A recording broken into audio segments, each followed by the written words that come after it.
সুপ্রিয় শিক্ষার্থীবৃন্দ, প্রতিদিনের মতো আজকের অনলাইন ক্লাস লক্ষ্মীপুর সরকারি কলেজ লক্ষ্মীপুর কর্তৃক আয়োজিত অনলাইন ক্লাসে উপস্থিত হয়েছি। আমি মোহাম্মদ আব্দুল কাদের চৌধুরী, প্রভাষক, রাষ্ট্রবিজ্ঞান বিভাগ, লক্ষ্মীপুর সরকারি কলেজ লক্ষ্মীপুর। আশা করছি তোমরা সবাই ভালো আছো। আমি আল্লাহর রহমতে ভালো আছি। বর্তমান বিশ্ব পরিস্থিতিতে করোনার প্রাদুর্ভাবের কারণে আমাদের শিক্ষা প্রতিষ্ঠানসমূহ বন্ধ রয়েছে। তাই বলে কি আমাদের প্রতিনিয়ত পাঠ্যক্রম বা পড়াশোনা বন্ধ থাকবে? না, আমাদের পড়াশোনা চালিয়ে নিতে হবে, পড়াশোনা করে যেতে হবে। সেই উদ্দেশ্যেই সরকারি নির্দেশনা মোতাবেক আমাদের লক্ষ্মীপুর সরকারি কলেজের সুযোগ্য অধ্যক্ষ মহোদয়, সকলের প্রিয় অভিভাবক প্রফেসর মোহাম্মদ মাহবুবুল করিম মহোদয়ের দিক নির্দেশনা অনুযায়ী আজকে আমি হাজির হয়েছি অনলাইন ক্লাসে তোমাদের সামনে। তোমরা ইতিমধ্যে প্রতিদিনই তোমাদের অনলাইন ক্লাসে আমাদের সম্মানিত সহকর্মীবৃন্দ উপস্থিত হচ্ছেন। আজকে আমি তোমাদের সামনে হাজির হয়েছি পৌরনীতি ও সুশাসন দ্বিতীয় পত্রের পঞ্চম অধ্যায় নিয়ে। পঞ্চম অধ্যায়ের শিরোনাম বাংলাদেশের সরকার ও প্রশাসনিক কাঠামো, অর্থাৎ Bangladesh government and administrative structure.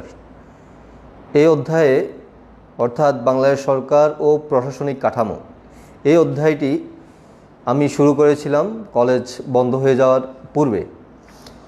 তো সেখানে আমি এই অধ্যায়ের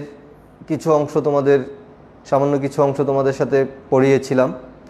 তো আজকে পূর্বের ক্লাস সামান্য রিভিউ করব এবং আমরা পরবর্তী যে আমাদের টপিকসগুলো আছে সেই টপিকসগুলো নিয়ে আলোচনা করব। বাংলাদেশ সরকার ও প্রশাসনিক কাঠামো, এই জিনিসটা সম্পর্কে তোমরা নিশ্চয়ই জেনেছ। সরকারের যে তিনটি বিভাগ, এই যে আমি এখানে লিখেছি, সরকারের তিনটি বিভাগ রয়েছে: আইন বিভাগ, শাসন বিভাগ এবং বিচার বিভাগ। এই যে তিনটি বিভাগ, একটি রাষ্ট্র কতটুক গণতান্ত্রিক বা কতটুক সুশাসন রয়েছে অথবা কতটুক জনকল্যাণ নিশ্চিত হচ্ছে সেটি নির্ভর করে এই যে তিনটি বিভাগ আছে, এই তিনটি বিভাগের কার্যদক্ষতা, পারস্পরিক সমন্বয় এবং এই তিনটি বিভাগের মধ্যে সুসম্পর্ক উপর ভিত্তি করেই একটি দেশের গণতান্ত্রিক অবস্থা বিচার বিশ্লেষণ করা হয়ে থাকে। তো যাওয়ার আগে একটি কথা বলে নিচ্ছি যে এখানে যে তিনটি বিভাগ রয়েছে সরকারের, এই তিনটি বিভাগের যে সেপারেশন অফ পাওয়ার একটা ধারণা আছে। সেপারেশন অফ পাওয়ার অর্থাৎ ক্ষমতার স্বতন্ত্রীকরণ বলতে সরকারের এই তিনটি বিভাগের প্রত্যেকটি বিভাগের কাজ নিজ নিজ করবে। নিজ নিজ বিভাগের কাজে অন্য কোনো বিভাগ হস্তক্ষেপ করবে না, প্রয়োজনে শুধু সমন্বয় করবে। সেই সেপারেশন অফ পাওয়ার হলো এই তিনটা বিভাগের ভিতরে প্রত্যেকটি আলাদা থাকবে, যেটি এই থিওরিটি দিয়েছিলেন মন্টেস্কু। তো আমরা গত ক্লাসে তোমাদের পড়িয়েছিলাম, এখানে আইন বিভাগ সম্পর্কে আমি তোমাদের বিস্তারিত পড়িয়েছি। আজকে আমরা মূলত শাসন বিভাগ নিয়ে আলোচনা করব। তো শাসন বিভাগে যাওয়ার আগে আইন বিভাগ সম্পর্কে তোমাদের একটু রিভিউ করতে যাচ্ছি। তোমরা জানো বাংলাদেশে একটি সংসদ রয়েছে, সেই সংসদের নাম হলো জাতীয় সংসদ, the house of the nation. এই আইন বিভাগের নাম হলো জাতীয় সংসদ। জাতীয় সংসদে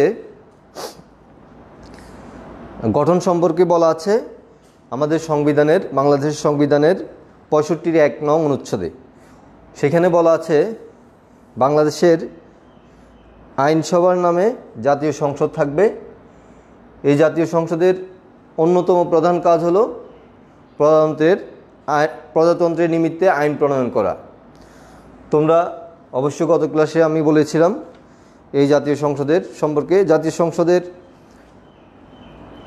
এই আমাদের জাতীয় সংসদের এক কক্ষ বিশিষ্ট আইনসভা আমাদের জাতীয় সংসদ, এবং এটি অবস্থিত ঢাকাতে, শেরেবাংলা নগরে, তোমরা অবশ্যই জানো।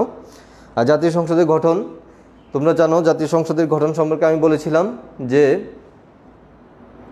মোট 350 জন সদস্য নিয়ে জাতীয় সংসদ গঠিত হবে। তবে এখানে কথা হলো 300 জন হবে সরাসরি নির্বাচনের মাধ্যমে, প্রত্যক্ষ নির্বাচনের মাধ্যমে, আর 50 জন সংরক্ষিত মহিলা আসনের মাধ্যমে পরোক্ষ নির্বাচনের মাধ্যমে নির্বাচিত হবে। অর্থাৎ টোটাল 300 + 50, মোট 350 জন 350 জন সদস্য নিয়ে আমাদের জাতীয় সংসদ গঠিত হয়। তো এখন আসো তারপর আমি পড়িয়েছিলাম জাতীয় সংসদের সদস্য হওয়ার জন্য যোগ্যতা, অর্থাৎ সংসদ সদস্য হওয়ার জন্য যোগ্যতা কি কি লাগবে। 3টি যোগ্যতার কথা আমি বলেছিলাম। এক, সেটি হলো বাংলাদেশের নাগরিক হতে হবে। 2, যিনি সংসদ সদস্য হবেন বা হওয়ার জন্য ইচ্ছা পোষণ করেছেন ওনার কমপক্ষে 25 বছর বয়স হতে হবে। তাহলে 2 গেল 25 বছর বয়স, প্রথম গেল নাগরিকত্ব, বাংলাদেশের নাগরিক। দ্বিতীয় হলো বয়স 25 বছর কমপক্ষে হতে হবে। 25 বছর না হলে তিনি সংসদ সদস্য হওয়ার জন্য আবেদন করতে পারবেন না। 3, ভোটার হতে হবে, অর্থাৎ বাংলাদেশ নির্বাচন কমিশন যে ভোটার তালিকা প্রণয়ন করেন সারা বাংলাদেশের যে কোনো নির্বাচনী এলাকায় তার ভোটার তালিকায় নাম অন্তর্ভুক্ত থাকতে হবে, তাহলে তিনি সংসদ সদস্য হতে পারবেন। ওকে, এরপরে আমরা সংসদ সদস্য হওয়ার অযোগ্যতা, তারপরে সংসদ সদস্যদের বিশেষ অধিকার ও দায়মুক্তি, এগুলো আলোচনা করেছিলাম, তোমরা একটু দেখে নিবে। এছাড়া কয়েকটি টার্মস আমি পড়িয়েছিলাম। একটা হলো সংসদের মেয়াদ। সংসদের মেয়াদ কত বছর? হ্যাঁ, সংসদের মেয়াদ হলো 5 বছর। তোমরা জানো সংসদের মেয়াদ 5 বছর। 5 বছর একটি নির্বাচিত সরকার ক্ষমতায় থাকবে, এর পরে আবার নির্বাচনের মাধ্যমে সরকার ক্ষমতায় আসবে বা সংসদ গঠিত হবে। আরেকটা পড়িয়েছিলাম কোরাম। কোরামটা কি? কোরাম খুবই গুরুত্বপূর্ণ একটা টপিকস। কোরাম সম্পর্কে আমি বলেছিলাম তোমাদেরকে যে কোরাম কি। কোরাম হলো সংসদে উপস্থিতি সংখ্যা যদি 60 জন হয়, অর্থাৎ একটা অধিবেশনে যদি সংসদ সদস্য বা এমপি, আমরা যাদেরকে বলে থাকি মেম্বার অফ পার্লামেন্ট, এমপিদের সংখ্যা যদি মোট 60 জন উপস্থিত হয় তখন সেটাকে বলা হয় কোরাম। অর্থাৎ 60 জন হলে কোরাম পূর্ণ হবে। আর 60 জন যদি 60 জনের কম উপস্থিত হয়ে থাকে সেক্ষেত্রে কোরাম পূর্ণ হওয়া পর্যন্ত অপেক্ষা করতে হয়। তারপর হলো অধিবেশন। অধিবেশনটা হলো অধিবেশন আহ্বান করেন কে? আমাদের মহামান্য রাষ্ট্রপতি। ইনি অধিবেশন আহ্বান করেন এবং 2টা অধিবেশনের মধ্যে, একটা অধিবেশন থেকে আরেকটা অধিবেশনের মধ্যে গ্যাপ থাকবে 60 দিন। 60 দিনের বেশি অধিবেশনে গ্যাপ রাখা যাবে না। এরপরে পড়িয়েছিলাম জাতীয় সংসদের ক্ষমতা ও কার্যাবলী।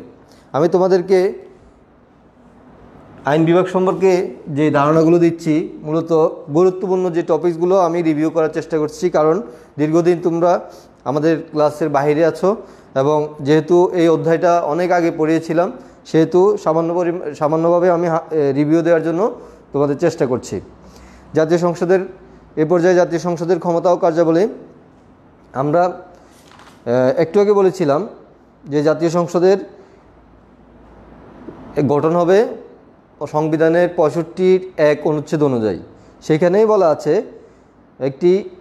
বাংলাদেশে একটি সংসদ থাকবে এবং এই সংসদের অন্যতম কাজ হবে প্রধানমন্ত্রীর আইন প্রণয়ন করা। তাহলে জাতীয় সংসদের ক্ষমতা বা কার্যাবলী যদি প্রথম এবং প্রধান যে কাজটি হবে সেই কাজটি হলো আইন প্রণয়ন করা, অর্থাৎ আইন প্রণয়ন সংক্রান্ত যাবতীয় কার্যাবলী জাতীয় সংসদ করে থাকে। এছাড়াও আইন প্রণয়ন ছাড়াও কিছু গুরুত্বপূর্ণ যে কাজগুলো জাতীয় সংসদ করে থাকে সেগুলো হলো শাসন সংক্রান্ত ক্ষমতা। শাসন সংক্রান্ত ক্ষমতা কী ধরনের হতে পারে? যেমন জাতীয় সংসদ বিভিন্ন প্রশ্ন উত্তরের মাধ্যমে মন্ত্রীদের প্রশ্ন করে থাকেন, বিভিন্ন কাজের জবাবদিহিতামূলক আলোচনা হয়ে থাকে, অর্থাৎ মন্ত্রীদেরকে বা মন্ত্রিসভাকে জাতীয় সংসদ নিয়ন্ত্রণ করে থাকে, অর্থাৎ শাসন জাতীয় টাইপের শাসন করে থাকে। সেজন্য এই শাসন সংক্রান্ত ক্ষমতাটি জাতীয় সংসদের উপর অর্পিত রয়েছে। এখানে প্রশ্ন আসতে পারে যে শাসন বিভাগের কাজ কি? তাহলে হ্যাঁ, শাসন বিভাগের কাজ শাসন পরিচালনা করা, কিন্তু শাসন পরিচালনা করতে গিয়ে কিছু কাজের জবাবদিহিতা সংসদকে করতে হয়। সেটা হলো শাসন বিভাগের শাসন সংক্রান্ত কার্যাবলী জাতীয় সংসদের। এরপরে রয়েছে বিচার সংক্রান্ত ক্ষমতা। আমাদের রাষ্ট্রের প্রধান হলেন রাষ্ট্রপতি, মহামান্য রাষ্ট্রপতি।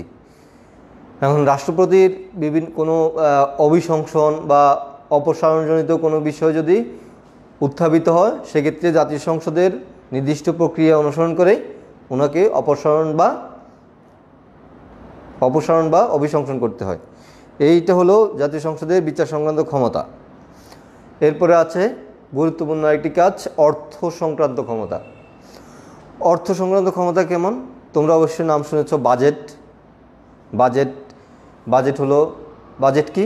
বাজেট হলো সরকারের নির্দিষ্ট একটি অর্থ বছরের অনুমিত আয় এবং ব্যয়ের বিবরণী, হিসাব বিবরণী। অনুমিত বলতে কি বুঝি?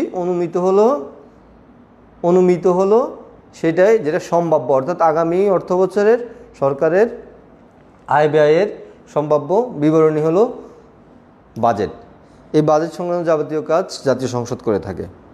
এছাড়া আছে নির্বাচন সংক্রান্ত কাজ। তোমরা জানো আমাদের যে মেম্বার অফ পার্লামেন্ট অর্থাৎ এমপিগণ নির্বাচিত হয় কিসের মাধ্যমে? আমাদের সরাসরি প্রত্যক্ষ ভোটের মাধ্যমে। তবে এই যে 300 জন নির্বাচিত এবং 50 জন সংরক্ষিত বলেছিলাম একটু আগে, সংরক্ষিত নারী মহিলা আসন, সংরক্ষিত মহিলা আসনের যে নির্বাচন প্রক্রিয়া সেটি সংসদ করে থাকে, অর্থাৎ নির্বাচিত সংসদ সদস্যদের ভোটের মাধ্যমে বাকি 50 জন মহিলা সদস্য নির্বাচিত হয়ে থাকেন। এছাড়াও আমাদের রাষ্ট্রপতি নির্বাচন জাতীয় সংসদ করে থাকে।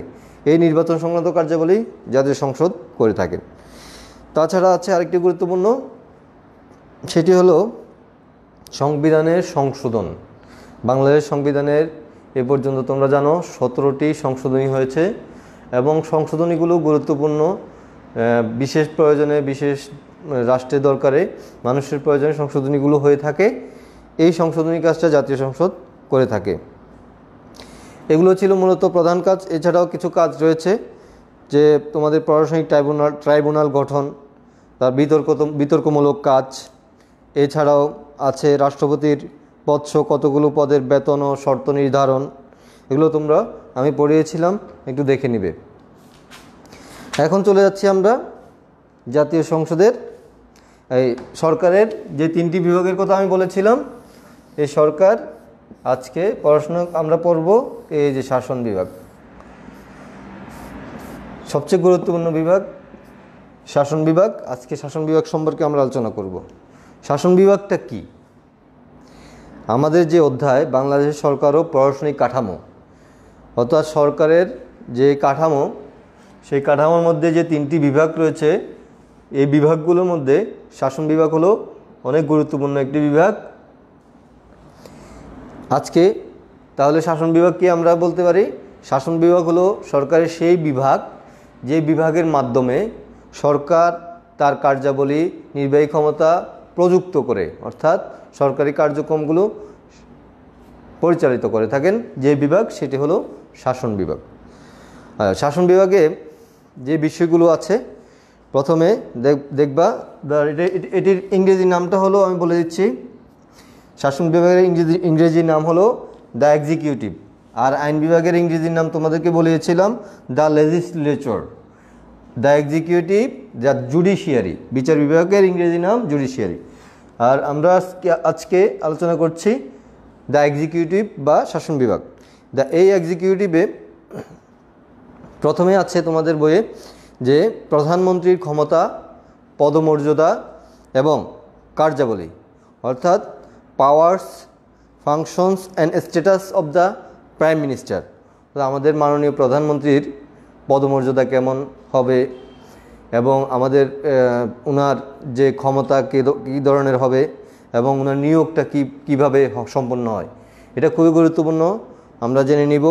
প্রথমে আমি আসছি মাননীয় প্রধানমন্ত্রীর পদমর্যাদা এবং প্রধানমন্ত্রী যে নিয়োগ হবেন সেটিও আমি বলে দিচ্ছি কীভাবে নিয়োগ হবে। প্রথমে আমি পদমর্যাদার কথা আসছি। শাসন বিভাগের মধ্যমণি, মাননীয় প্রধানমন্ত্রীকে বলা হয় শাসন বিভাগের মধ্যমণি বা শাসন বিভাগের শীর্ষবিন্দু। অর্থাৎ আমরা যদি একটা পিরামিড চিন্তা করে থাকি, এভাবে যদি একটা পিরামিডের চিন্তা করে থাকি, পিরামিড তো এই আকারে, ত্রিভুজ আকারের, এই যে প্রধানমন্ত্রীর অবস্থান হলো এখানে প্রাইম মিনিস্টার, তো মধ্যমণি অর্থাৎ ক্ষমতার মধ্যমণি বা সরকারের এক্সিকিউটিভ যে অংশ আছে সেটির শীর্ষবিন্দু, এটি হলো তার পদমর্যাদা। এখন আসো নিয়োগ, ওনার নিয়োগটা কীভাবে হয়? যে কোনো সংসদ নির্বাচনের পরে যেই দল সংখ্যাগরিষ্ঠতা অর্জন করে ওই দলের আস্থাভাজন যিনি আছেন ওনাকে রাষ্ট্রপতি প্রধানমন্ত্রী হিসেবে নিয়োগ দান করেন। এখন আমরা একটু পরে পড়ব রাষ্ট্রপতির ক্ষমতা ও কার্যাবলী। এর যে রাষ্ট্রপতি মহামান্য রাষ্ট্রপতি মাননীয় প্রধানমন্ত্রীকে নিয়োগ দান করেন, এটি রাষ্ট্রপতির অন্যতম একটি কাজ। তো রাষ্ট্রপতি কাকে নিয়োগ দান করবেন প্রধানমন্ত্রী হিসেবে? যিনি সকলের আস্থাভাজন দলের, যে দলটি নির্বাচনে জিতেছেন বা সংখ্যাগরিষ্ঠতা অর্জন করেছেন এবং ওই দলে যিনি আস্থাভাজন, সবাই যাকে পছন্দ করে, সবাই যার উপর আস্থা রাখেন, উনি হবেন প্রধানমন্ত্রী এবং ওনাকে প্রধানমন্ত্রী হিসাবে রাষ্ট্রপতি নিয়োগ দান করবেন। এখন আসো আমরা এই যে প্রধানমন্ত্রী, উনি যে একটু আগে বলেছিলাম যে পদমর্যাদা, উনি সকলের শীর্ষবিন্দু বা ক্ষমতার কেন্দ্রবিন্দুতে অবস্থান করবেন। এটা কিভাবে? মানে কি আমি বলছি বা তুমি বলছো বা বইয়ে লেখা আছে এই জন্যই হবে না। আমাদের বাংলাদেশের সর্বোচ্চ আইন কোনটি? বাংলাদেশের সর্বোচ্চ আইন হলো সংবিধান, অর্থাৎ গণপ্রজাতন্ত্রী বাংলাদেশের সংবিধান, সেটি হলো বাংলাদেশের সর্বোচ্চ আইন। সেই সংবিধানের 55(2) অনুচ্ছেদে 55(2) নং অনুচ্ছেদে বলা আছে যে প্রধানমন্ত্রী কর্তৃক বা তার কর্তৃত্বে এই সংবিধান অনুযায়ী প্রজাতন্ত্রের নির্বাহী ক্ষমতা প্রযুক্ত হবে। এই কথাটার অর্থ কিন্তু অনেক বিশাল। প্রধানমন্ত্রী কর্তৃক বা তার কর্তৃত্বে প্রজাতন্ত্রের নির্বাহী ক্ষমতা প্রযুক্ত হবে, অর্থাৎ অ্যাপ্লাই হবে, এক্সারসাইজ হবে, অনুশীলন হবে। এটি কোথায় বলা আছে? বাংলাদেশ সংবিধানের 55(2) নং আর্টিকেল। তো এখন আসো এই যে ক্ষমতা বা প্রযুক্তি বা তার নির্বাহী ক্ষমতা কী ধরনের বা এই সংবিধানের আলোকে তিনি কী ক্ষমতা কার্যাবলী করতে পারবেন সেটি আমরা আলোচনা করব। এখন আমরা তাহলে প্রধানমন্ত্রীর ক্ষমতা ও কার্যাবলী সম্পর্কে আলোচনা করব। Powers and functions of the prime minister, honourable prime minister. এক নম্বর কাজ কি? মন্ত্রিসভা গঠন করা। তোমরা জানো বাংলাদেশ সরকার মন্ত্রিপরিষদ শাসিত সরকার, অর্থাৎ রাষ্ট্রপতি শাসিত সরকার নয়, এটা হলো মন্ত্রিপরিষদ শাসিত সরকার ব্যবস্থা। এই মন্ত্রিপরিষদ শাসিত সরকার ব্যবস্থায় মন্ত্রিসভা গঠিত হয় এবং মন্ত্রিসভার মাধ্যমে সরকার পরিচালিত হয়, অর্থাৎ সরকার বলতে শাসন বিভাগ পরিচালিত হয়। তো এই মন্ত্রিসভা গঠন করবেন এই মন্ত্রিসভা কে গঠন করবেন? গঠন করবেন আমাদের অনারেবল প্রাইম মিনিস্টার। সংবিধানেই বলা আছে 55(2) অনুচ্ছেদ অনুযায়ী প্রধানমন্ত্রীর যে মন্ত্রিসভা আকার, মন্ত্রিসভার সদস্য কতজন হবেন সব কিছু নির্ধারণ করবেন মাননীয় প্রধানমন্ত্রী। তাহলে মন্ত্রিসভা গঠন সংক্রান্ত একটি গুরুত্বপূর্ণ কাজ করে থাকেন মাননীয় প্রধানমন্ত্রী। এরপরে আছে মন্ত্রিসভার নির্বাহী ক্ষমতা। নির্বাহী ক্ষমতাটা কি? নির্বাহী ক্ষমতা হলো, একটু আগে আমরা বলেছি যে এই প্রজাতন্ত্রের সকল ক্ষমতা বা নির্বাহী ক্ষমতা প্রযুক্ত হবে প্রধানমন্ত্রী কর্তৃক। এইটাই আবার এখানে ওনার ক্ষমতা হিসেবে তুলে ধরা হয়েছে, অর্থাৎ নির্বাহী ক্ষমতার কেন্দ্রবিন্দু থাকবে মাননীয় প্রধানমন্ত্রী। এরপরে আছে 3 নম্বরে যেই গুরুত্বপূর্ণ কাজটি উনি করে থাকেন সেটি হলো মন্ত্রিসভার নেতা হিসেবে প্রধানমন্ত্রীর ক্ষমতা, অর্থাৎ মন্ত্রিসভা তো গঠন করেন, ঠিক আছে, গঠন করেই কিন্তু ওনার কাজ শেষ নয়। এই যে মন্ত্রিসভার উনি প্রধান, ওনাকে প্রধানমন্ত্রী বলা হয় কি জন্যে? অর্থাৎ মন্ত্রীদের প্রধান, এজন্য তিনি প্রধানমন্ত্রী। তো মন্ত্রিসভার নেতা হিসেবে মন্ত্রীদের গুরুত্বপূর্ণ দিক নির্দেশনা, মন্ত্রিসভার বিভিন্ন বৈঠক, বিভিন্ন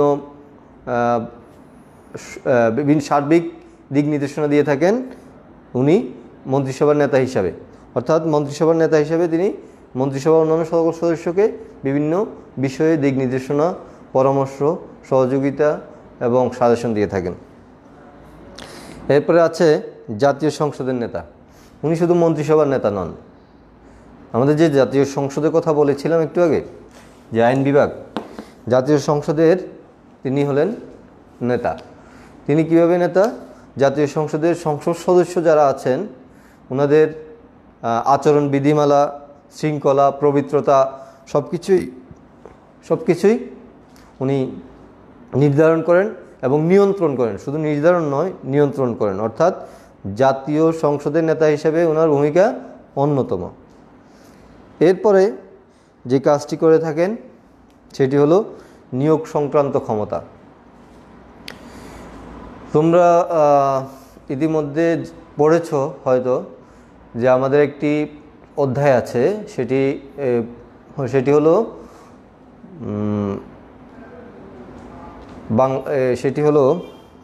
মনে আসছে না এই মুহূর্তে। আমাদের অধ্যায়ের নামটা হলো সাংবিধানিক প্রতিষ্ঠান, বাংলাদেশের সাংবিধানিক প্রতিষ্ঠান। এই সাংবিধানিক প্রতিষ্ঠানসমূহের প্রধান যারা আছেন, সাংবিধানিক প্রতিষ্ঠান যেমন BPSC, Bangladesh public service commission, অর্থাৎ বাংলাদেশ সরকারি কর্ম কমিশন, তারপরে রয়েছে নির্বাচন কমিশন, তারপরে রয়েছে আমাদের মহাহিসাব নিরীক্ষক ও নিয়ন্ত্রক।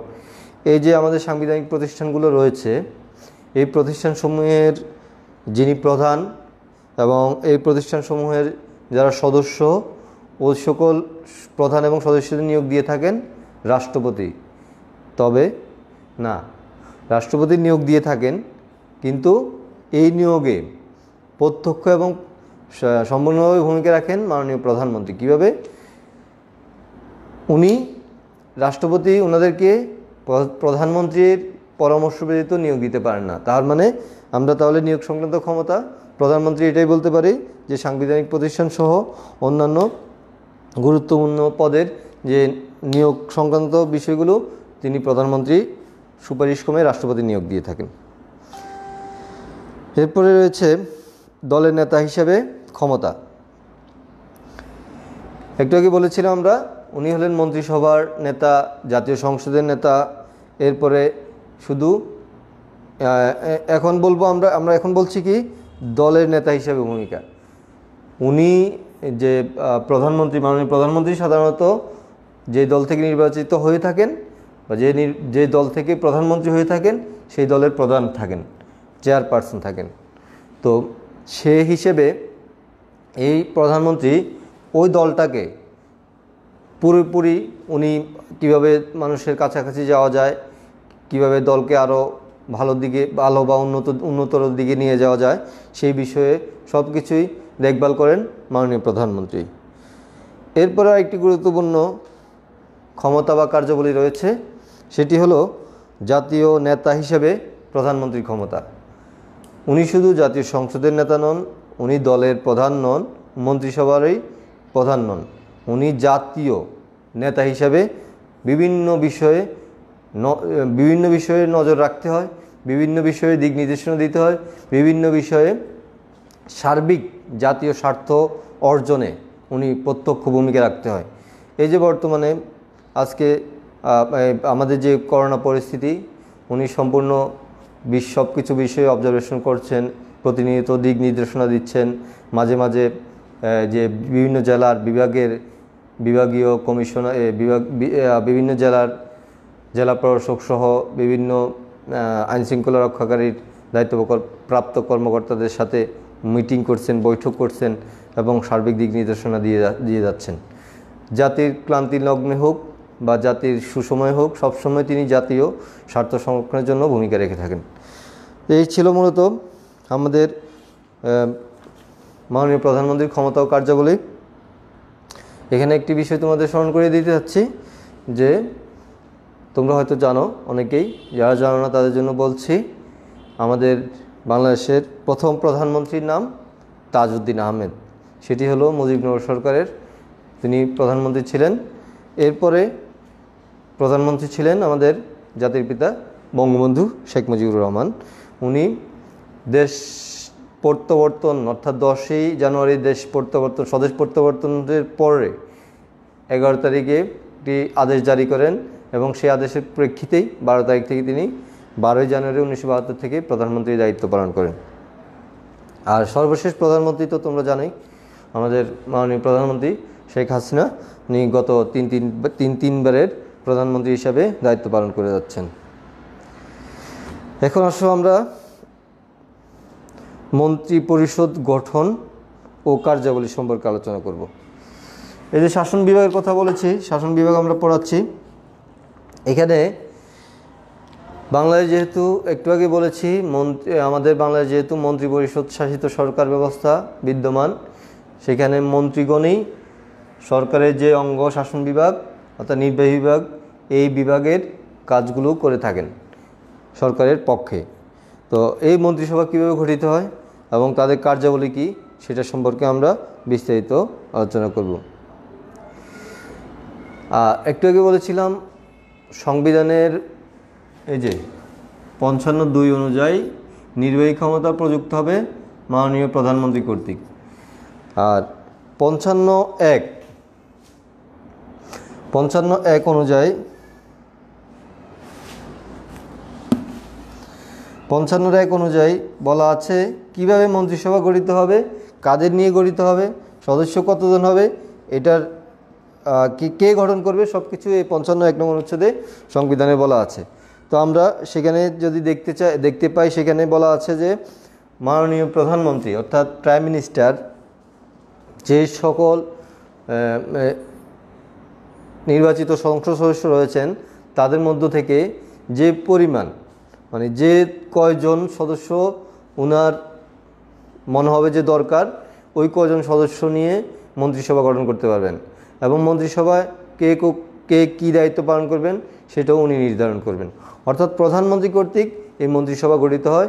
প্রধানমন্ত্রী যাদেরকে মন্ত্রীত্বের জন্য বা উপমন্ত্রী বা প্রতিমন্ত্রীর জন্য সুপারিশ করবেন, ওই সকল ব্যক্তিদেরকেই মূলত রাষ্ট্রপতি মন্ত্রী হিসেবে নিয়োগ দিবেন। হ্যাঁ, এখানে একটা কথা আছে, সেটি হলো যে আমি বলেছিলাম জাতীয় সংসদ সদস্যদের মধ্য থেকে যাদেরকে সুপারিশ করবেন তারা মন্ত্রী হবেন। হ্যাঁ, তো কথাটা হলো এই, জাতীয় সংসদের সদস্য নয় অর্থাৎ এমপি নন, কিন্তু এমপি হওয়ার যোগ্যতা রয়েছে। এমপি হওয়ার যোগ্যতা বলতে আমি যে যোগ্যতাগুলোর কথা একটু আগে বলেছিলাম, বাংলাদেশের নাগরিক হবে, 2 তিনি হবেন 25 বছর, কমপক্ষে 25 বছর বয়স্ক, 3 ভোটার অর্থাৎ তিনি বাংলাদেশের ভোটার হতে হবে। এই 3টি যোগ্যতা যদি কারো থাকে, এমন ব্যক্তিদের অর্থাৎ সংসদ সদস্য হওয়ার যোগ্য এমন ব্যক্তিদের মধ্য থেকে মন্ত্রিসভার যে আকার, অর্থাৎ যদি 10 জন মন্ত্রী থাকেন তার মধ্যে একজন সংসদ সদস্যদের বাইরে থেকে নিয়োগ দিতে পারেন মন্ত্রী হিসাবে। অর্থাৎ এখানে ওনাদেরকে বলা হয় টেকনোক্র্যাট মন্ত্রী। সংসদ সদস্য নয়, কিন্তু সংসদ সদস্য হওয়ার যোগ্য এমন ব্যক্তিদেরকে 1/10 অর্থাৎ 10 জনের একজন, যদি মন্ত্রিসভার আকার হয় 10 জন তাহলে একজন দিতে হবে, এখানে যদি 20 জন হয় তাহলে 2 জন, অর্থাৎ 1/10 টেকনোক্রেট মন্ত্রী প্রধানমন্ত্রী সুপারিশক্রমে রাষ্ট্রপতি নিয়োগ দিয়ে থাকেন। এখন এখানে এই যে মন্ত্রিসভা গঠন হলো, মন্ত্রিসভারা যৌথভাবে কালেকটিভলি জাতীয় সংসদের নিকট দায়ী থাকবে, অর্থাৎ তাদের কার্যক্রম, তাদের বিভিন্ন দায়বদ্ধতা এগুলোর জন্য জাতীয় সংসদ অর্থাৎ আইন বিভাগের নিকট তারা দায়ী থাকবে। আমি একটু আগে বলেছিলাম যে আইন বিভাগের কার্যাবলী পড়ানোর সময় বা রিভিউ করার সময় বলেছিলাম যে জাতীয় সংসদের অন্যতম একটি কাজ হলো শাসন সংক্রান্ত কাজ। আইন প্রণয়নের পরে শাসন সংক্রান্ত কাজটি করে থাকেন। এই শাসন সংক্রান্ত কাজটি হলো মূলত অর্থাৎ মন্ত্রিসভাকে নিয়ন্ত্রণ করা। যেহেতু এখানে মন্ত্রিসভা গঠন, মন্ত্রিসভা যৌথভাবে জাতীয় সংসদের নিকট দায়ী থাকবে,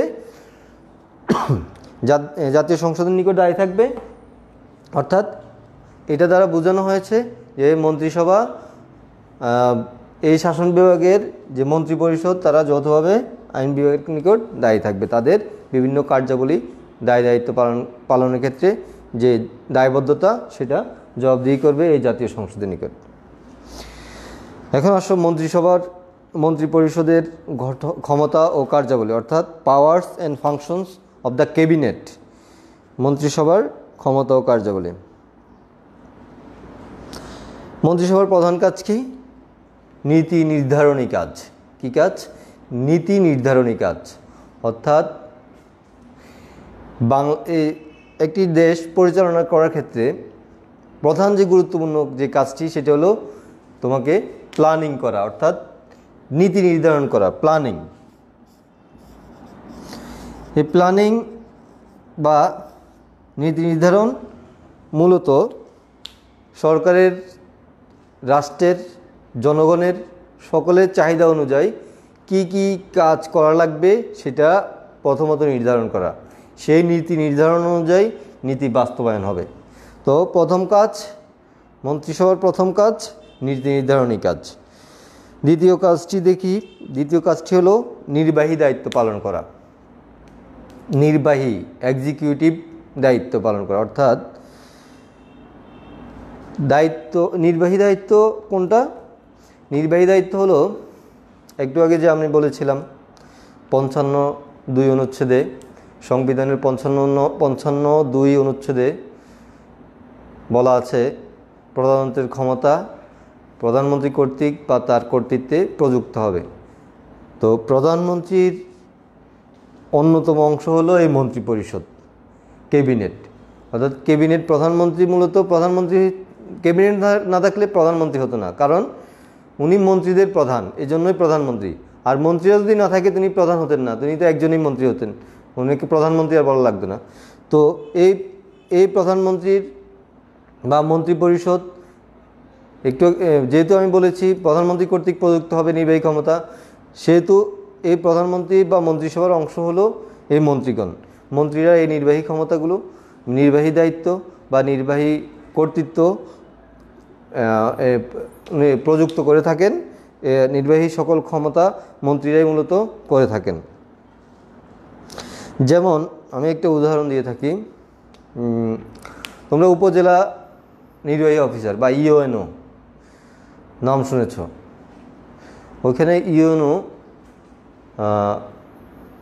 ইউএনও একটা উপজেলার প্রশাসনিক কর্মকর্তা, আর ওই উপজেলার নির্বাহী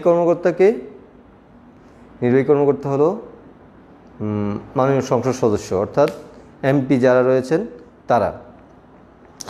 তার সহ এরপরের অন্যতম আরেকটি কাজ হলো অর্থ সংক্রান্ত ক্ষমতা।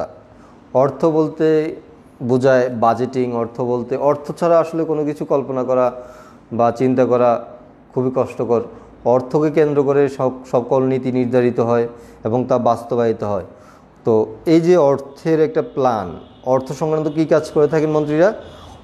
অর্থ সংক্রান্ত কাজ করে থাকেন তিনি যে মন্ত্রণালয়ের দায়িত্বে আছেন সেই মন্ত্রণালয়ে আগামী অর্থ বছর পর্যন্ত কি কি কাজ করবেন, কি কি পরিমাণ টাকা লাগবে, কি কি পরিমাণ ইকুইপমেন্ট কেনা লাগবে বা ক্রয় করা লাগবে, বা কি কি পরিমাণ সার্বিক বিষয় জনকল্যাণে ব্যয়িত হবে সব কিছু ইনক্লুড করে নিয়ে একটা বার্ষিক আর্থিক বিবরণী প্রস্তুত করে সেটি অর্থমন্ত্রীর নিকট প্রেরণ করেন। আর অর্থমন্ত্রী কী করেন? সকল মন্ত্রণালয়ের প্রস্তাবিত বাজেটগুলোই সংসদে একসাথে উত্থাপন করেন।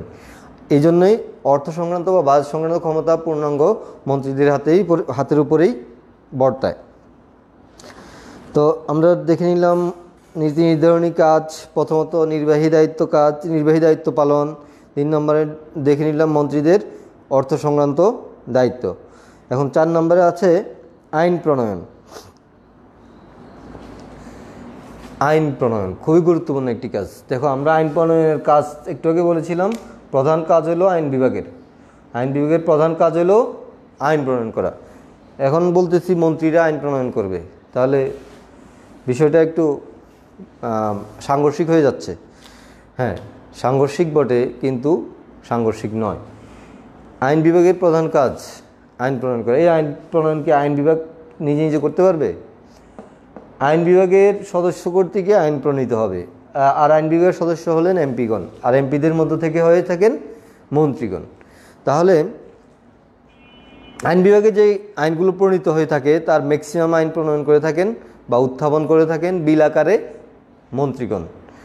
কারণ তুনার মন্ত্রণালয়ের কি কি বিষয় দরকার, কি কি বিষয়ে আইন প্রণয়ন দরকার, ওই মন্ত্রণালয়ে সংশ্লিষ্ট মন্ত্রণালয় ভালো বলতে পারেন বা ভালো বুঝেন। সেই অনুযায়ী তার দাবির প্রেক্ষিতে আইনগুলো প্রথমে সংসদের নিকট বিলের খসড়া আকারে উত্থাপিত হয় এবং এটা বিভিন্ন পর্যায়ে অতিক্রম করে একসময় আইনে পরিণত হয়। তো আইন প্রণয়নের এই কাজগুলো করে থাকেন মন্ত্রীগণ। এছাড়া রয়েছে মন্ত্রীদের অন্যতম একটি কাজ দেশ রক্ষা করা। দেশের বিভিন্ন আপদে বিপদে, দেশের দুর্যোগময় মুহূর্তে, এই যে বর্তমান করোনা পরিস্থিতি চলছে, এই সময় মন্ত্রীগণ নিজ নিজ মন্ত্রণালয় থেকে দেশকে রক্ষা করার কাজে এগিয়ে আসেন। এছাড়া রয়েছে জাতীয় দায়িত্ব। আমরা একটু আগে বলেছিলাম কি, মাননীয় প্রধানমন্ত্রী জাতীয় নেতা হিসাবে ওনার ভূমিকা। এখানে প্রধানমন্ত্রী যেহেতু জাতীয় নেতা হিসেবে ভূমিকা রাখবেন, তার অধীনস্থ যে মন্ত্রিসভা বা মন্ত্রী পরিষদ, তাহলে সেটা প্রধানমন্ত্রীর বাইরে যেতে পারেন না। একইভাবে এই মন্ত্রীগণ জাতির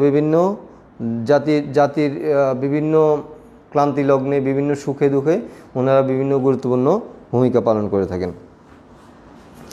এ ছিল এক্সিকিউটিভ অংশের প্রধানমন্ত্রী এবং মন্ত্রী পরিষদের গঠন, ক্ষমতা ও কার্যাবলী।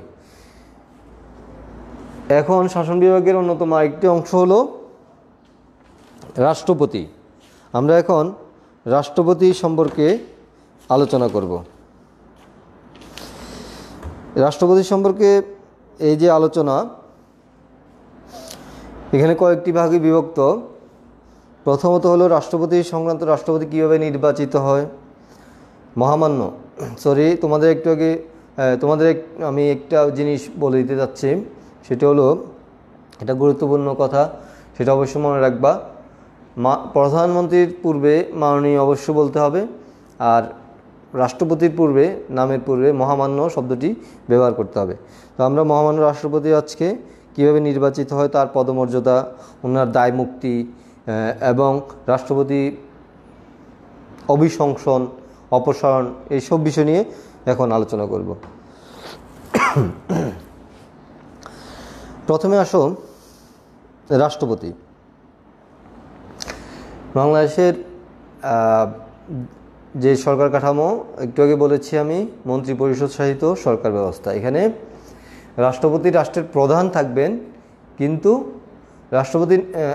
রাষ্ট্রপতির নামে সকল নির্বাহী ক্ষমতা প্রযুক্ত হবে, কিন্তু এই ক্ষমতাগুলো এক্সারসাইজ করবে মন্ত্রী পরিষদ। তো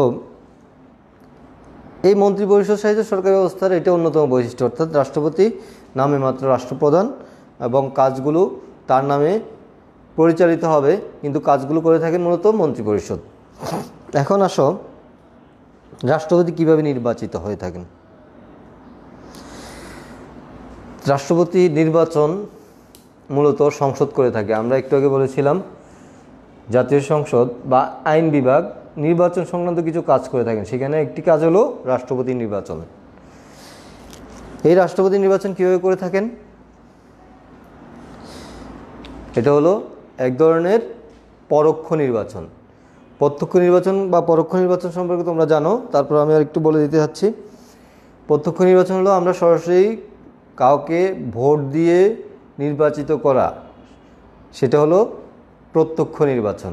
আর আমি যাদেরকে বা আমরা যাদেরকে নির্বাচিত করেছি ওনারা যদি অন্য আরেকজনকে নির্বাচিত করেন সেটা হবে পরোক্ষ নির্বাচন। অর্থাৎ সিম্পলি হলো আমরা সংসদ সদস্যদের মহোদয়কে আমরা নির্বাচিত করে থাকি, ওনাদের ভোটের মাধ্যমে রাষ্ট্রপতি নির্বাচিত হয়ে থাকে, এটাকে বলা হয় পরোক্ষ নির্বাচন।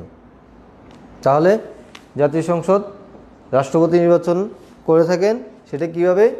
জাতীয় সংসদের যে সদস্যগণ আছেন, মেম্বার অফ পার্লামেন্ট, এমপিগণ, ওনাদের ভোটের মাধ্যমে একজন রাষ্ট্রপতি নির্বাচিত হয়ে থাকেন।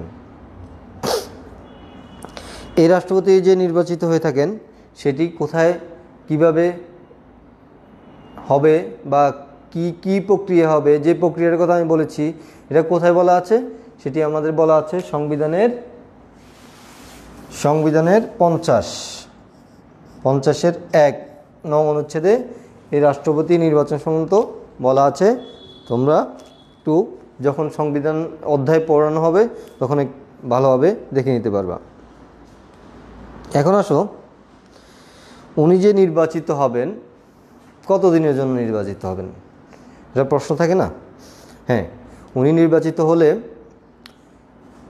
প্রত্যেকবার বা উনি যখন নির্বাচিত হবেন, আমরা একটু আগে পড়ে এসেছি যে আইনসভা বা আইন বিভাগের সংসদের মেয়াদ 5 বছর। এই 5 বছর জন্য সংসদ গঠিত হয়। ঠিক একইভাবে রাষ্ট্রপতিও 5 বছরের জন্য নির্বাচিত হয়ে থাকেন। তবে কথা হলো উনি যে পরপর 2 মেয়াদে রাষ্ট্রপতি হিসেবে নির্বাচিত হতে পারবেন, সর্বোচ্চ 2 বার। অর্থাৎ একজন ব্যক্তি 10 বছরের বেশি রাষ্ট্রপতি থাকতে পারবেন না, সেটা একাধারে হোক, মানে অর্থাৎ পরপর 2 বার হোক বা গ্যাপ দিয়ে হোক। তাহলে তার পদের মেয়াদ হলো সর্বোচ্চ প্রত্যেকবার 5 বছর এবং সর্বোচ্চ সব মিলিয়ে 10 বছর। অর্থাৎ 10 বছর বা 2 মেয়াদের বেশি তিনি নির্বাচিত হতে পারবেন না। এখন আসো, একটি গুরুত্বপূর্ণ বিষয় পদমর্যাদা। মহামান্য রাষ্ট্রপতির পদমর্যাদা কেমন হবে? রাষ্ট্রপতির পদমর্যাদার সম্পর্কে যদি বলতে হয়, তিনি রাষ্ট্রের সকল নাগরিকের ঊর্ধ্বে স্থান লাভ করবেন। অর্থাৎ বাংলাদেশের যত জনগণ আছে, বাংলাদেশের যত ব্যক্তি, প্রধানমন্ত্রী সহ অন্যান্য সকল ব্যক্তিদের ঊর্ধ্বে স্থান অবস্থান করবেন। তো এটি হলো সর্বোচ্চ পদমর্যাদার অধিকারী হবেন। অর্থাৎ তিনি রাষ্ট্রের প্রধান হিসেবে তার পদ বা মর্যাদা অধিষ্ঠিত হবে। এরপর আসলে রাষ্ট্রপতির মহামান্য রাষ্ট্রপতির দায় মুক্তি খুবই ইন্টারেস্টিং একটি ব্যাপার। রাষ্ট্রপতির দায় মুক্তি, এই রাষ্ট্রপতির দায় মুক্তি বলতে আমরা কি বুঝি? দায় মুক্তি অর্থাৎ দায় থেকে মুক্তি, দায়িত্ব থেকে বা দায়বদ্ধতা থেকে মুক্তি। অর্থাৎ তুমি কোনো অন্যায় করেছো বা মহামান্য রাষ্ট্রপতি যদি কোনো অন্যায় করেন, সেই ক্ষেত্রে তার দায় মুক্তি বিধান কি হবে? এখানে 51 নং অনুচ্ছেদে সংবিধানের এই 51 নং অনুচ্ছেদে এই দায় মুক্তির কথা বলা আছে, রাষ্ট্রপতির দায় মুক্তির কথা বলা আছে। এখানে বলা আছে যে রাষ্ট্রপতি দায়িত্ব পালন করতে গিয়ে তিনি যদি কোনো কাজ করে থাকেন অথবা কাজ না করে থাকেন, এজন্য আদালতে ওনাকে কোনো জবাবদিহি করতে হবে না। এটা হলো তার একটা স্পেশাল সুবিধা। অর্থাৎ তিনি কোনো কাজ করেছেন বা করেন নাই, তার করার কথা ছিল, করেন নাই, এই জন্য আদালতে ওনাকে কোনো জবাবদিহি করতে হবে না। আরেকটি দায় মুক্তি আছে, সেটি হলো তিনি তার দায়িত্ব পালন করতে গিয়ে বা দায়িত্ব ইনি অথবা উনি ক্ষমতায় থাকাকালীন যদি কোনো অন্যায় করে থাকেন বা যদি কোনো এমন কাজ করে থাকেন যেটি সংবিধানের সাংঘর্ষিক, ন্যায়সঙ্গত নয়, তাহলে এই ধরনের কোনো কাজের জন্য বা তার বিরুদ্ধে কোনো ফৌজদারি মামলা করা যাবে না। আমি যদি বলি সাপোজ তো রাষ্ট্রপতি একজন ব্যক্তিকে হত্যা করেছেন, তার মানে এটা তো একটা ফৌজদারি অপরাধ, তাই না? গুলি করে হত্যা করেছেন। এখন এই জন্য কিন্তু তাকে ফৌজদারি মামলায় আসামি হিসেবে অভিযুক্ত করা যাবে না। তাহলে এখন স্বভাবত প্রশ্ন আসতে পারে যে যিনি যদি অন্যায় করেন তাহলে কি করণীয়? হ্যাঁ, এরপরের যে টপিকসটা সেটি হলো সেই সম্পর্কে বলা আছে। তাহলে আমরা দায়মুক্তি পড়লাম। কি দায়মুক্তি হলো? রাষ্ট্রপতির দায়মুক্তি হলো তিনি কোনো কাজ করলে বা কাজ না করে থাকলে এই জন্য আদালতে কোনো জবাবদিহি করতে হবে না, এক। দ্বিতীয়ত, তিনি যদি কোনো অন্যায় করে থাকেন তার বিরুদ্ধে কোনো ফৌজদারি মামলা করা যাবে না। ওকে, তাহলে যদি অন্যায় করে থাকেন তার করণীয় কি সেটি পরের অংশ। সেটি হলো মহামান্য রাষ্ট্রপতির অভিশংসন, যেটাকে ইংরেজিতে বলা হয় ইমপিচমেন্ট অফ দ্য প্রেসিডেন্ট। এই রাষ্ট্রপতির অভিশংসন প্রক্রিয়া বা রাষ্ট্রপতি কোনো অন্যায় করে থাকলে কীভাবে কী করতে হবে সেটা সম্পর্কে এখানে বিস্তারিত বলা আছে। তো সেটা বলা আছে কোথায়? 52 নম্বর অনুচ্ছেদে। এই যে রাষ্ট্রপতির অভিশংসনের কথা বললাম সেটি বলা আছে 52 নং অনুচ্ছেদে, সংবিধানের 52 নম্বর অনুচ্ছেদে। সেই অনুচ্ছেদে বলা আছে রাষ্ট্রপতি যদি সংবিধান লঙ্ঘন করে থাকেন, কি করে থাকেন?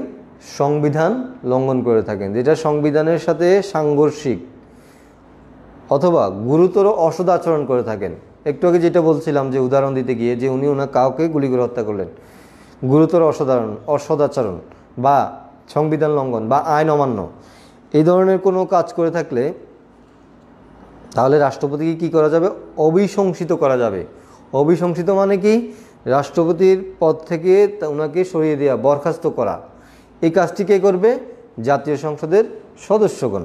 এই যে আইন বিভাগ দেখছো, জাতীয় সংসদের সদস্যগণ করে থাকবে। কিভাবে করবে সেটা হলো প্রশ্ন।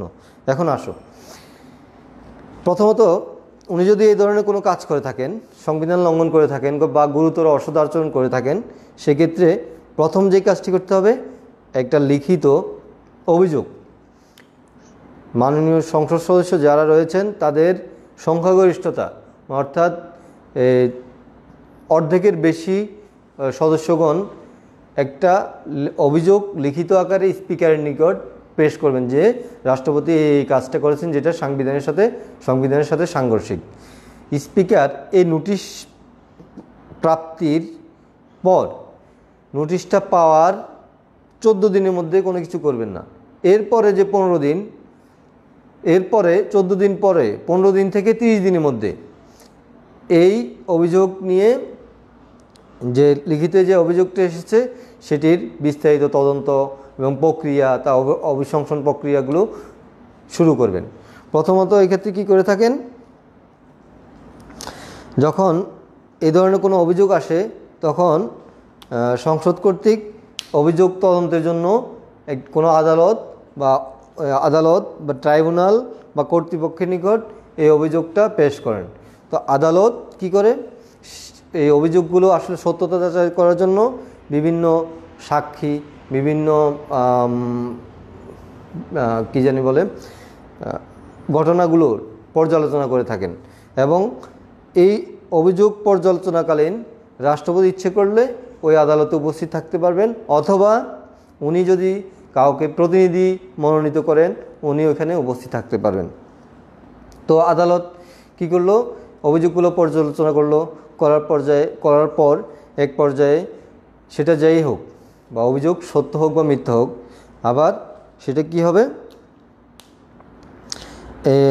সংসদে অভিযোগ পুনর্বিবেচনার পর সংসদের সদস্যদের আবার সংসদে ফিরে আসবে।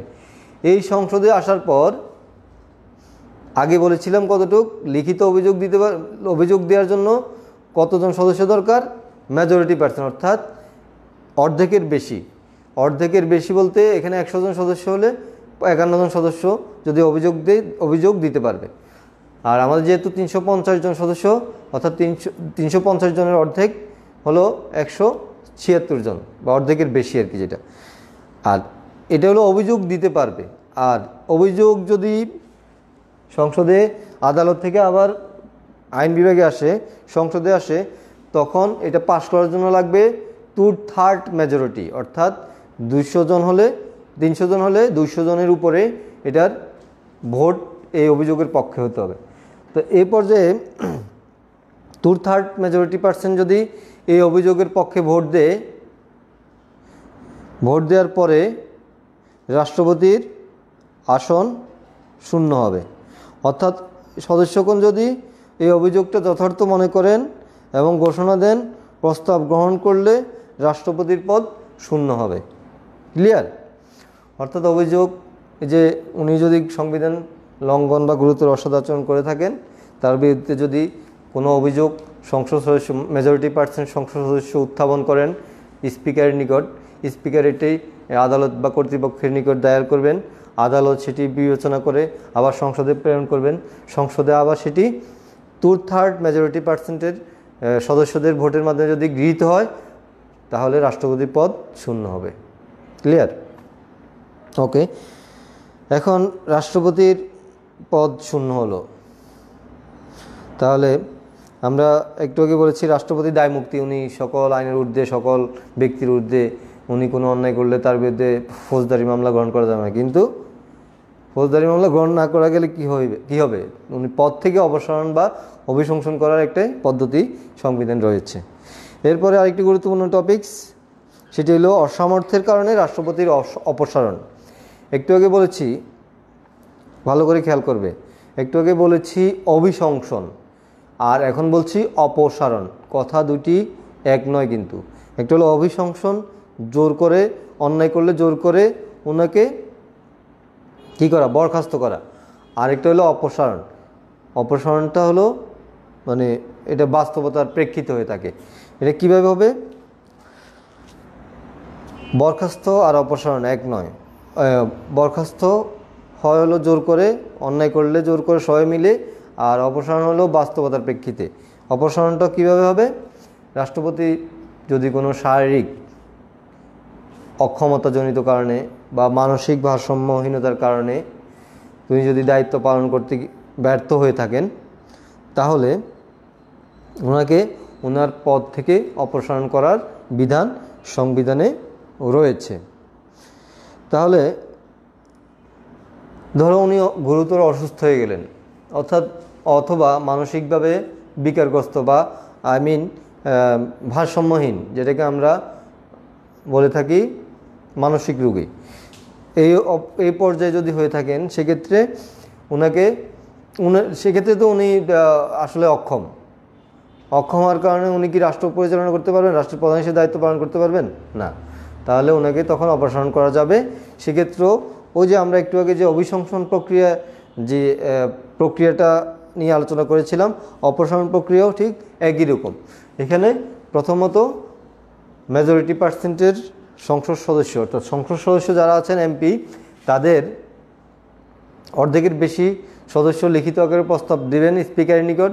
স্পিকার ঠিক একইভাবে প্রথম 14 দিন কিছুই করবেন না, তারপরে 15 তারিখ থেকে 30 তারিখ অর্থাৎ পরের 15 দিন এটা নিয়ে কাজ করবেন। এবং তিনি একটি ওনার যে মেডিকেল টিম বা ওনার যে বর্তমান অবস্থা, অক্ষমতার, এটা আসলে কি অক্ষম বা মানসিক ভারসাম্যহীন কিনা এটা প্রমাণ করার জন্য একটি বোর্ড গঠন করবেন। সেই বোর্ড গঠন করলে ওই বোর্ডের পরীক্ষা নিরীক্ষা চলাকালীন সময় রাষ্ট্রপতি উপস্থিত হতে পারবেন, অথবা তার প্রতিনিধিও আসতে পারেন। এবং এক পর্যায়ে আবার এটা রিপোর্ট সহ, ওই বোর্ড থেকে রিপোর্ট সহ জাতীয় সংসদে পেশ হবে। জাতীয় সংসদে তখন ঠিক একইভাবে অভিশংসন যেভাবে হয়ে থাকে, একইভাবে 2/3 মেজরিটি পার্সেন্ট অর্থাৎ 2/3 ভোটের মাধ্যমে যদি এই প্রস্তাবটি জাতীয় সংসদে পাশ হয়, তাহলে রাষ্ট্রপতি ওনার পদ থেকে অপসারিত হবে। তাহলে আমরা রাষ্ট্রপতি সম্পর্কে দায়মুক্তি পড়ে আসছি। ওইখানে দায়মুক্তি পড়ে তো আমরা অনেক কিছু মিলাতে পারছিলাম না যে আসলে উনি তাহলে অন্যায় করতে পারবেন না, অন্যায় করলে অভিশংসনের ব্যবস্থা আছে। আবার যিনি যদি অসমর্থ হন শারীরিক বা মানসিক কারণে, তার জন্য অপসারণের ব্যবস্থা রয়েছে। এখন আসো, তাহলে রাষ্ট্রপতি পদ শূন্য হয়ে গেল, অভিশংসিত কারণে হোক বা অপসারণের কারণে হোক শূন্য হয়ে গেল, তাহলে কি হবে? রাষ্ট্রপতি ছাড়া কি দেশ চলবে? No, never. রাষ্ট্রপতি পদ শূন্য হবে, কিন্তু রাষ্ট্রপতি পদ থেকে অপসারিত হবে বা অভিশংসিত হবে, পদ শূন্য হবে না। ওই ব্যক্তি চলে যাবে, তার পদে রাষ্ট্রপতি নির্বাচিত হওয়ার আগ পর্যন্ত যিনি দায়িত্ব পালন করবেন কে? তিনি হলেন স্পিকার, মাননীয় স্পিকার। অর্থাৎ রাষ্ট্রপতি পদ যদি কোনো কারণে শূন্য হয়, অথবা রাষ্ট্রপতি যদি অপসারিত হয় অথবা অভিশংসিত হয়, তখন দায়িত্ব পালন করবেন রাষ্ট্রপতি পদে মাননীয় স্পিকার। মনে থাকবে।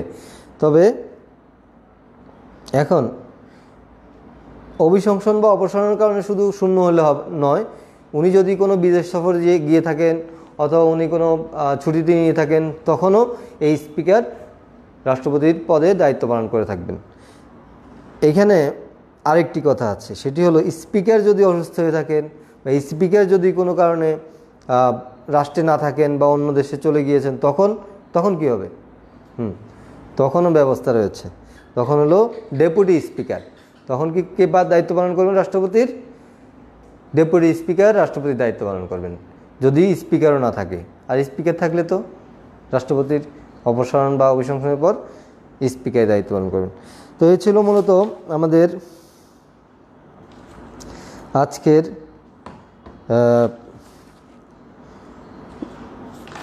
অনলাইন ক্লাসের বিস্তারিত আলোচনা। তো এখানে আরেকটু বিষয় আমি অ্যাড করতে চাই। যেহেতু আমরা অনলাইনেই আছি, প্রতিদিন একটা ক্লাসে নিচ্ছি, সময়টা একটু বেশি হলেও আমি ব্যক্তিগতভাবে মনে করি যে তোমাদের উপকারই হবে। তো আরেকটার বিষয় আছে, যেটা হলো রাষ্ট্রপতির ক্ষমতা ও কার্যাবলী। এই টপিকসটা পড়ে আমরা আজকে ক্লাস শেষ করব এবং পরবর্তী ক্লাস আলোচনা করব বিচার বিভাগ নিয়ে। অর্থাৎ আজকে রাষ্ট্রপতির ক্ষমতা কার্যাবলী আলোচনা করলে শাসন বিভাগের পড়ানো শেষ হয়ে যাবে, পরবর্তী ক্লাস হবে এই বিচার বিভাগ নিয়ে। ওকে, তো রাষ্ট্রপতির ক্ষমতা কার্যাবলী কি কি আমরা একটু দেখে নিই। প্রথম হলো শাসন সংক্রান্ত ক্ষমতা। প্রথম কাজ কি? রাষ্ট্রপতির powers and functions of the president, honourable president. মহামান্য রাষ্ট্রপতির ক্ষমতা কার্যাবলীর প্রথম কাজটা হলো শাসন সংক্রান্ত। অর্থাৎ তিনি হলেন রাষ্ট্রের প্রধান এবং সকল নির্বাহী কাজ তার নামে গৃহীত হয়েছে, এই মর্মে সিদ্ধান্ত হয়ে থাকে। যত ধরনের কাজ হবে রাষ্ট্রে, সকল নির্বাহী কাজ রাষ্ট্রপতির নামে গৃহীত হয়েছে, এটা সংবিধানে বলা আছে। তো তাহলে এখন যে বিষয়টি আমরা দেখতে পাই যে শাসন বিভাগের যে মন্ত্রী পরিষদ কর্তৃক যে নীতি নির্ধারণী কাজগুলো বা সিদ্ধান্তগুলো যেগুলো হয়ে থাকে, সকল কাজগুলো রাষ্ট্রপতির নামে গৃহীত হয়েছে বলে এটা সংবিধানে গৃহীত হয়েছে বলে এটা ধরে নেওয়া হয়। তো এটা হলো শাসন সংক্রান্ত ক্ষমতা। এরপরে আছে নিয়োগ সংক্রান্ত ক্ষমতা। নিয়োগ সংক্রান্ত ক্ষমতাটা খুবই গুরুত্বপূর্ণ। এখানে যে দুইটি বিষয় আছে আমি তোমাদের একটু ভালো করে খেয়াল করবা, সেটি হলো সাংবিধানিক যে প্রতিষ্ঠানগুলো একটু আগে বলেছিলাম, ওই প্রতিষ্ঠানগুলোর চেয়ারম্যান বা প্রধান এবং সদস্যগণকে নিয়োগ দিয়ে থাকেন কে? মহামান্য রাষ্ট্রপতি। কিন্তু আমরা প্রধানমন্ত্রী ক্ষমতাকালীন সময় বলেছিলাম, প্রধানমন্ত্রী ক্ষমতা কার্যাবলী যখন পড়েছিলাম তখন বলেছিলাম না, রাষ্ট্রপতি নিয়োগ দিয়ে থাকলেও প্রধানমন্ত্রীর পরামর্শক্রমে ছাড়া তিনি নিয়োগ দিতে পারেন না। হ্যাঁ, তাহলে এই নিয়োগ সংক্রান্ত ক্ষমতাগুলোর ক্ষেত্রে সব নিয়োগের ক্ষেত্রে তিনি প্রধানমন্ত্রীর অবশ্যই পরামর্শ নেবেন। তবে শুধু দুটি মাত্র পদ, কয়টি? দুইটি পদে নিয়োগের ক্ষেত্রে তিনি প্রধানমন্ত্রীর পরামর্শ নেওয়া প্রয়োজন হয় না, এককভাবে তিনি এই সিদ্ধান্ত নিতে পারেন। এক, প্রথম হলো এই যে প্রধানমন্ত্রী নিয়োগ, এই ক্ষেত্রে তো প্রধানমন্ত্রী নিয়োগই দিবেন, তো তখন তো প্রধানমন্ত্রী নাই, প্রধানমন্ত্রী পরামর্শ নেওয়ার প্রয়োজন না। আরেকটি হলো প্রধান বিচারপতি নিয়োগ।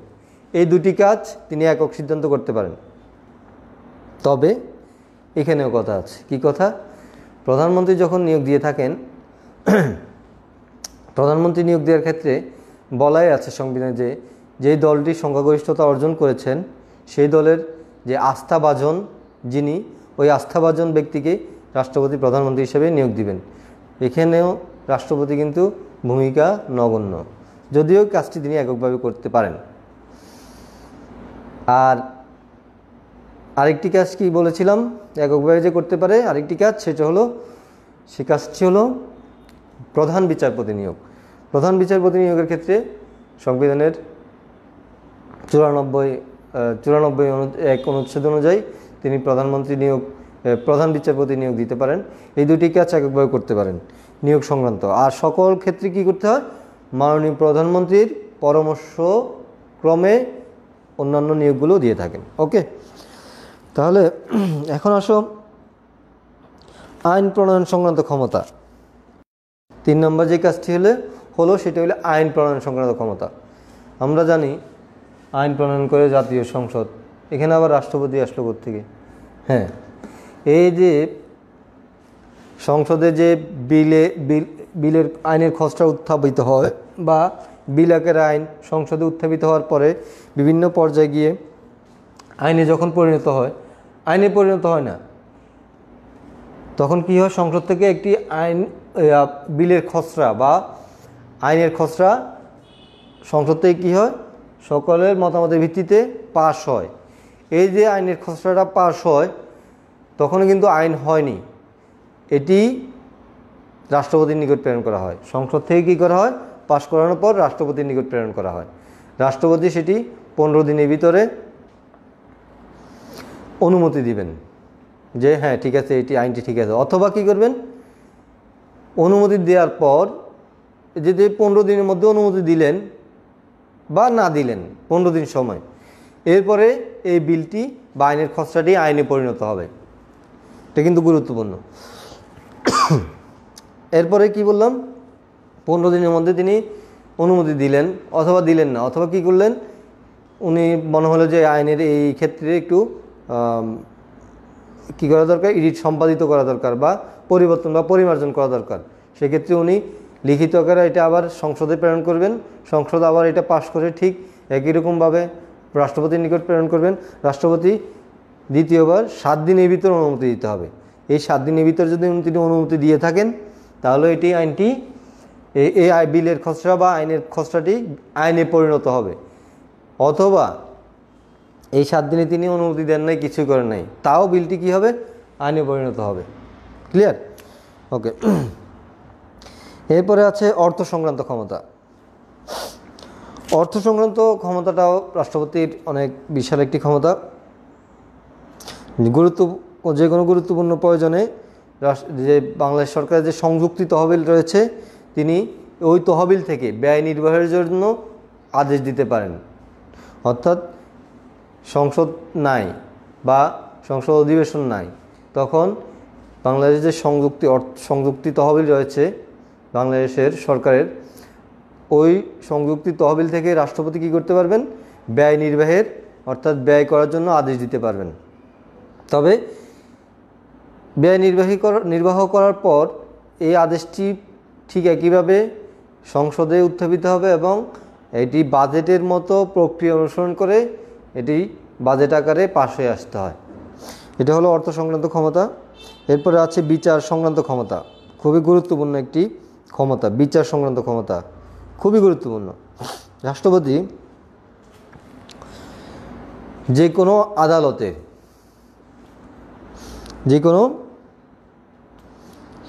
রাষ্ট্রপতি বিচার সংক্রান্ত কি ক্ষমতাগুলো কি কি একটু আগে বলেছিলাম যে প্রধান বিচারপতি উনি নিয়োগ দিতে পারেন। প্রধান বিচারপতির সাথে পরামর্শক্রমে আবার অন্যান্য বিচারপতি নিয়োগ দিয়ে থাকেন এই রাষ্ট্রপতি। আরেকটি গুরুত্বপূর্ণ বিষয় এর বিচার সংক্রান্ত, সেটা হলো যে কোনো আদালত বা সর্বোচ্চ আদালত, ভালো করে খেয়াল করবে, কোনো আদালত বা সর্বোচ্চ আদালত কোনো ব্যক্তিকে যে দণ্ড দিয়ে থাকে বা কাউকে ফাঁসি দিয়ে থাকলো, কাউকে যাবজ্জীবন দিয়ে থাকলো, অথবা অন্য কোনো যে কোনো প্রকারের শাস্তি দিয়ে থাকলো যে কোনো আদালত, সেক্ষেত্রে রাষ্ট্রপতি এই কাজটি করতে পারবেন যে ওই রায়ের বা ওই যে রায় দিয়ে থাকলো মৃত্যুদণ্ড বা যাবজ্জীবন, সেই রায়ের বা দণ্ডের মার্জনা করতে পারেন, অর্থাৎ ক্ষমা করে দিতে পারেন, অথবা ওই যে যে পরিমাণ দণ্ড দেওয়া হয়েছে তার পরিমাণটা কমিয়ে দিতে পারেন। অর্থাৎ যাবজ্জীবন তাকে কারাবাস দেওয়া হলো, তিনি ইচ্ছে করলে ওইখান থেকে 5-10 বছর কমিয়ে দিতে পারলেন। আরেকটা বিষয় হলো কোনো একবারে ক্ষমা করে দিতে পারেন, আবার দণ্ডের পরিমাণ বা মার্জনাটা কমিয়ে আনতে পারেন, অথবা তিনি যে কোনো অর্থদণ্ড মাফ করে দিতে পারেন।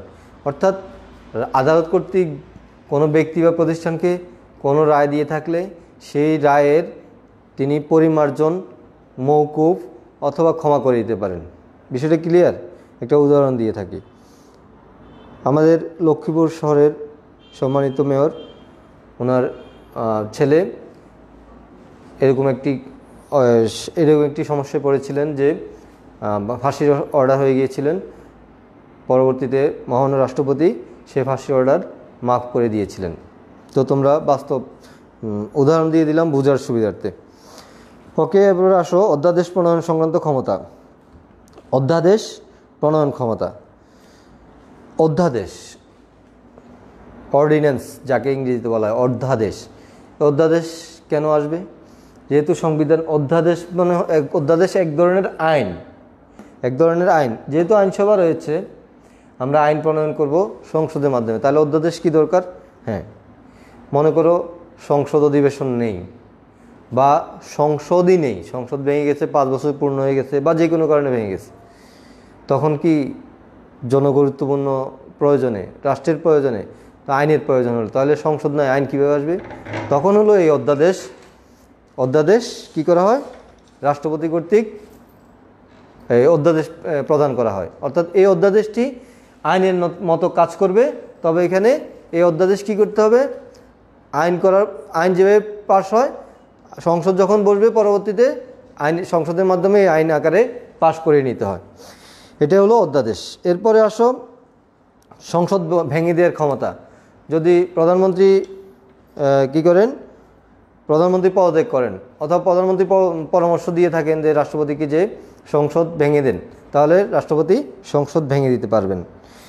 এছাড়া আরেকটি গুরুত্বপূর্ণ কাজ, সেটি হলো জরুরি অবস্থা ঘোষণা। দেশের ক্লান্তি লগ্নে বা তিনি যদি মনে করেন দেশ যুদ্ধ আক্রান্ত হতে পারে বা দেশের কোনো একটি অংশ খুবই বহিরাক্রমণ বা অভ্যন্তরীণ গোলযোগ সৃষ্টি হতে পারে, কোনো একটি অংশ খারাপ অবস্থার দিকে যেতে পারে, তাহলে তিনি কি করতে পারেন? জরুরি অবস্থা ঘোষণা করতে পারেন। এই জরুরি অবস্থার মেয়াদ থাকবে সর্বোচ্চ 120 দিন। ওকে, এছাড়াও আরও কিছু কাজ রয়েছে, সেটি হলো শপথ বাক্য পাঠ করানো। যেমন তিনি মন্ত্রী, প্রধানমন্ত্রী, অন্যান্য মন্ত্রী, প্রধান বিচারপতি, স্পিকার, ওনাদেরকে শপথ বাক্য পাঠ করান। এছাড়াও আরেকটি গুরুত্বপূর্ণ কাজ, সেটি হলো চ্যান্সেলর হিসেবে দায়িত্ব পালন করেন। বিশ্ববিদ্যালয়, বিভিন্ন পাবলিক এবং প্রাইভেট বিশ্ববিদ্যালয়ের চ্যান্সেলর হিসেবে রাষ্ট্রপতি দায়িত্ব পালন করেন। তো আমাদের বাংলাদেশ এই ছিল আমাদের আজকের পাঠ। তোমরা ভালো করে আশা করছি বুঝতে পেরেছ। তো এখানে আরেকটি কথা তোমাদের স্মরণ করে দিতে চাই, আমাদের যে বর্তমান মহামান্য রাষ্ট্রপতি হলেন মোহাম্মদ আব্দুল হামিদ অ্যাডভোকেট, আর আমাদের বাংলাদেশের প্রথম মহামান্য রাষ্ট্রপতি ছিলেন জাতির পিতা বঙ্গবন্ধু শেখ মুজিবুর রহমান। সবাই ভালো থাকবে, সুস্থ থাকবে, ঘরে থাকবে, পড়াশোনা চালিয়ে যাবে। সকলকে ধন্যবাদ।